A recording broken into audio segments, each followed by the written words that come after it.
Hello everyone, welcome to Tejas Navodaya and Sainik Coaching Center. Today we will see the concept of fractions.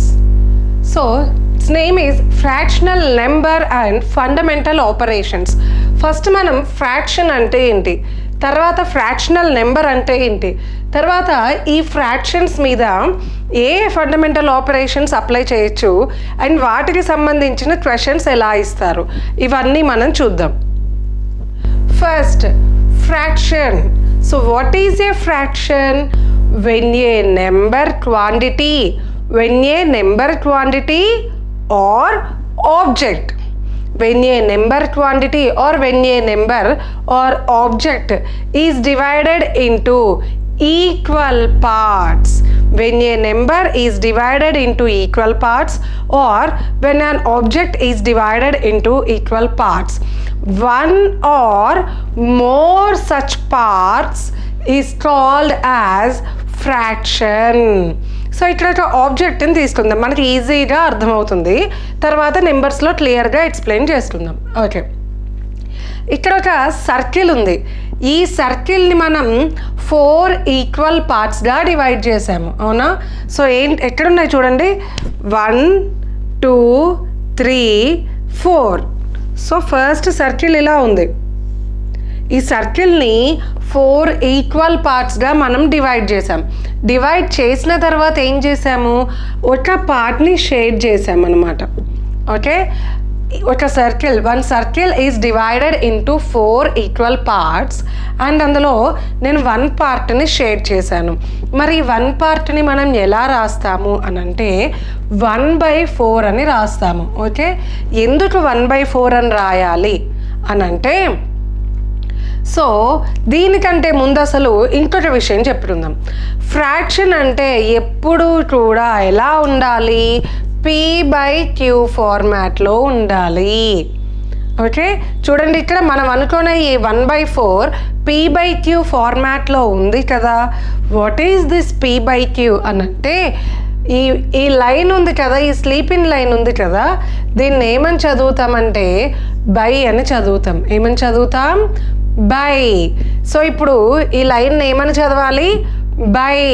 Okay, so ఈ లైన్కి above part పైన ఉన్న ఈ నెంబర్ని ఏమంటామంటే numerator. ఏమంటాం? న్యూమరేటర్.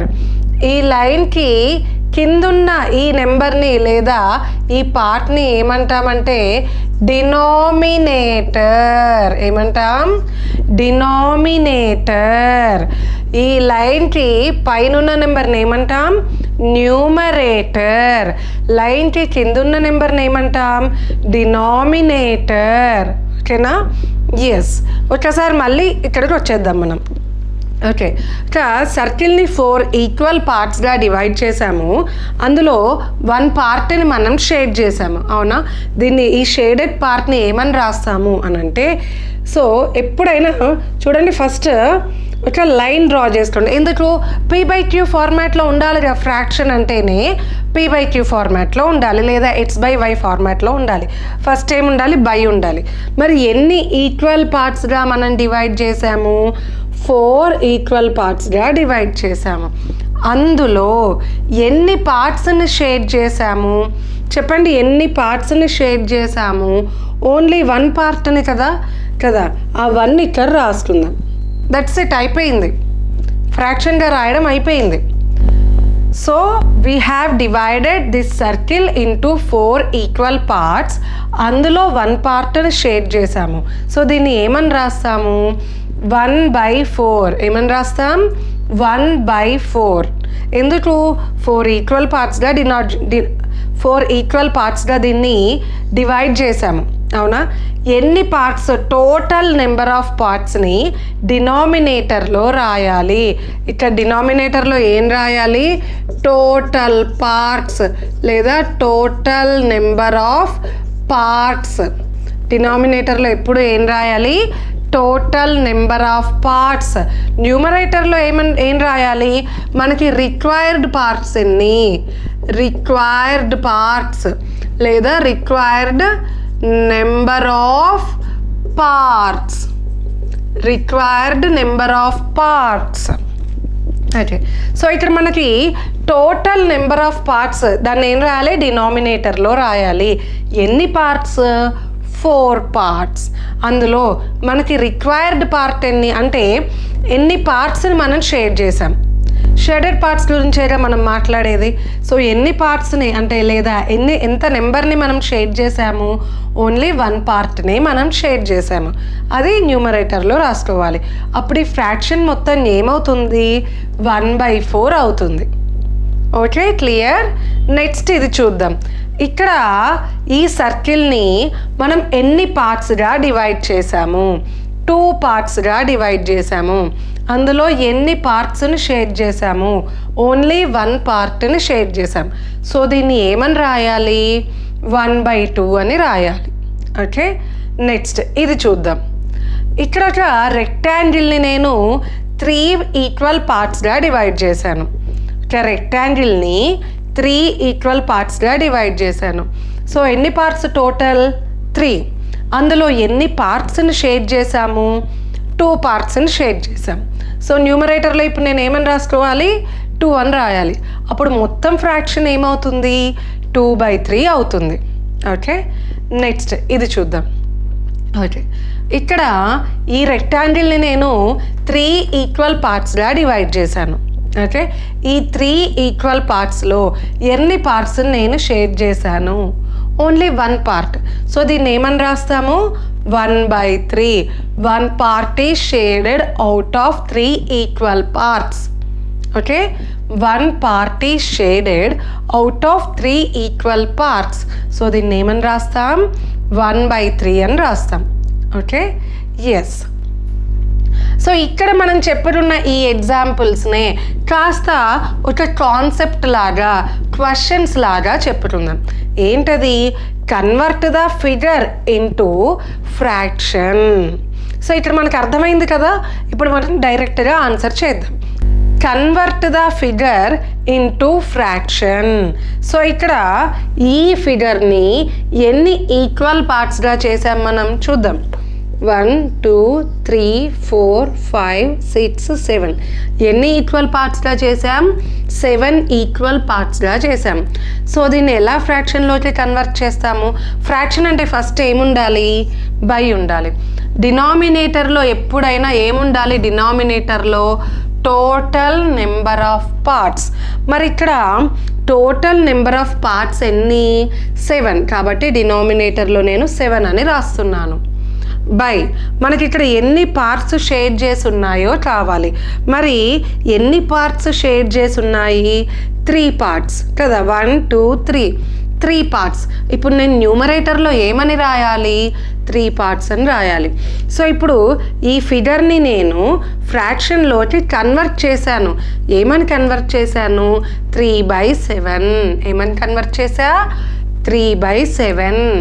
ఓకే, నెక్స్ట్ ఈ ఫిగర్ చూద్దాం, ఈ ట్రయాంగిల్ చూద్దాం.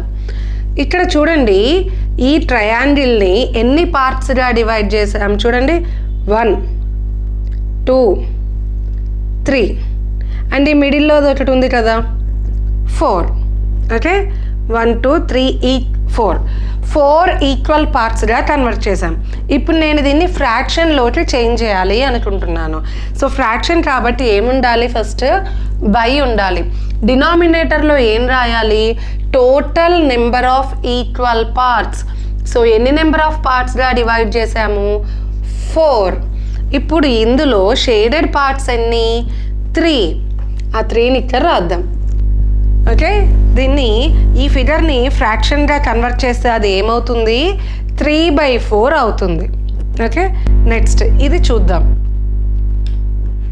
చూడండి, ఇక్కడ ఈ సర్కిల్ని నేను ఎన్ని ఈక్వల్ పార్ట్స్గా డివైడ్ చేశానో చూద్దాం. 1 2 3 4 5 6 7 8. ఎస్, కాబట్టి ఇప్పుడు నేను ఫ్రాక్షన్లోకి కన్వర్ట్ చేయాలి అని అంటే ఫస్ట్ ఏం రాయాలి, బై రాయాలి. డినామినేటర్లో ఏం రాయాలి, total number of parts. Total number of parts ఎన్ని ఉన్నాయి, ఇక్కడ 8 ఉన్నాయి. కాబట్టి డినామినేటర్లో ఏం రాయాలి, 8 రాయాలి. మరి న్యూమరేటర్లో ఏం రాయాలి?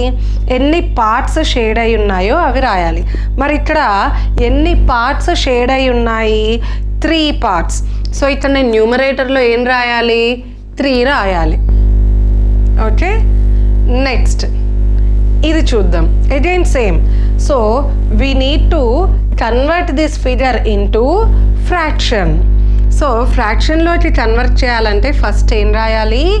బై రాయాలి. ఓకే, ఇక్కడ టోటల్ నెంబర్ ఆఫ్ పార్ట్స్ ఎన్ని ఉన్నాయో చూద్దాం. 1 2 3 4 5 6 7 8. టోటల్ నెంబర్ ఆఫ్ పార్ట్స్ ఎన్ని? 8. ఇప్పుడు నేను డినామినేటర్లో ఏమని రాయాలి? 8 అని రాయాలి. ఓకే, అండ్ ఎన్ని పార్ట్స్ షేడ్ చేసి ఉన్నాయి? 1 2 3. ఎన్ని పార్ట్స్? 3 పార్ట్స్. కాబట్టి న్యూమరేటర్లో ఏం రాయాలి? 3 రాయాలి. What is the fractional value of this figure? That is 3/8. Next ఇది చూద్దాం. ఇక్కడ ఈ సర్కిల్ని నేను ఎన్ని పార్ట్స్గా డివైడ్ చేశాను? 1 2 3 4 5 6. ఎన్ని పార్ట్స్గా డివైడ్ చేశాను? 6 పార్ట్స్గా డివైడ్ చేశాను. సో ఇప్పుడు ఈ సర్కిల్ని నేను ఫ్రాక్షన్లోకి కన్వర్ట్ చేయాలి అనంటే ఫస్ట్ ఏం రాయాలి? బై రాయాలి. టోటల్ నెంబర్ ఆఫ్ పార్ట్స్ ఎన్ని?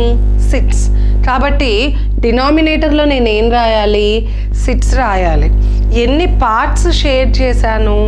2 పార్ట్స్ షేర్ చేశాను. కాబట్టి దీన్ని ఏమని రాయాలి? 2/6 అని రాయాలి. ఏం రాయాలి? 2/6 అని రాయాలి. So figure to fraction conversion అర్థమైందా? Figure to fraction conversion. Okay,